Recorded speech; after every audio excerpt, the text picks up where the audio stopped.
Hello ಎಲ್ಲರಿಗೂ ನಮಸ್ಕಾರ. ಇವತ್ತಿನ ದಿನ ಅಕೌಂಟಿಂಗ್ ಅಂದರೆ ಏನು ಅಂತ ತಿಳ್ಕೊಳ್ಳೋಣ. ಯಾವುದೇ ಆದಂಥ ಬಿಸ್ನೆಸ್ಸಲ್ಲಿ ಅದು ಚಿಕ್ಕದಾಗಿರ್ಬೋದು, ದೊಡ್ಡದಾಗಿರ್ಬೋದು, ಟ್ರಾನ್ಸಾಕ್ಷನ್ಸ್ ಆ್ಯಂಡ್ ಇವೆಂಟ್ಸ್ ಬಿಸ್ನೆಸ್ಗೆ ರಿಲೇಟೆಡ್ ಆದಂಥ ಟ್ರಾನ್ಸಾಕ್ಷನ್ಸ್ ಆ್ಯಂಡ್ ಇವೆಂಟ್ಸ್ ನಡೀತಾನೆ ಇರುತ್ತೆ. ಫಾರ್ ಎಕ್ಸಾಂಪಲ್ ಸೇಲ್ಸ್ ಆಗಿರ್ಬೋದು, ಪರ್ಚೇಸಸ್ ಆಗಿರ್ಬೋದು, ಎಕ್ಸ್ಪೆನ್ಸಸ್ ಆಗಿರ್ಬೋದು, ಅದನ್ನೆಲ್ಲ ನಮಗೆ ನೆನ್ಪಿಡ್ಕೊಳೋದಕ್ಕೆ ತುಂಬ ಕಷ್ಟ ಆಗುತ್ತೆ. ಆವಾಗ ನಮಗೆ ಹೆಲ್ಪ್ ಆಗೋದೇ ಈ accounting. Accounting is a process of identifying, recording the transactions in journal entries, classifying in ledgers, and summarizing in a trial balance. Financial transactions in the meaningful format. ಇಲ್ಲಿ ಮೀನಿಂಗ್ಫುಲ್ ಫಾರ್ಮ್ಯಾಟ್ ಅಂದರೆ ಏನು?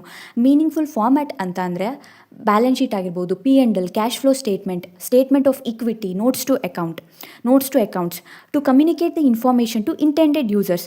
ಇಲ್ಲಿ intended users ಅಂದರೆ ಏನು? Intended users ಅಂದರೆ ನಮ್ಮ shareholders ಆಗಿರ್ಬೋದು, management ಆಗಿರ್ಬೋದು, ಸ್ಟಾಫ್ ಆಗಿರ್ಬೋದು. To able to make the economic decisions. Okay, ನಮ್ಮ ಬಿಸ್ನೆಸ್ ಪೊಸಿಷನ್ ಎಲ್ಲಿದೆ, ಅದು ಲಾಸಲ್ಲಿದ್ದರೆ ಅದನ್ನು ಹೆಂಗೆ ನಾವು ಇಂಪ್ರೂವ್ ಮಾಡಬೇಕು, ಅದು ಪ್ರಾಫಿಟಲ್ಲಿ, ನಮ್ಮ ಬಿಸ್ನೆಸ್ ಪ್ರಾಫಿಟಲ್ಲಿ ನಡೀತಾ ಇದ್ದರೆ ಆ ಪ್ರಾಫಿಟನ್ನೇ ನಾವು ಹೇಗೆ ಇನ್ನು ಫ್ಯೂಚರಲ್ಲಿ ಕಂಟಿನ್ಯೂ ಮಾಡ್ಬೋದು ಅನ್ನೋ ಡಿಸಿಷನ್ಸ್ ತೊಗೊಳೋದಕ್ಕೆ ಹೆಲ್ಪ್ ಆಗುತ್ತೆ.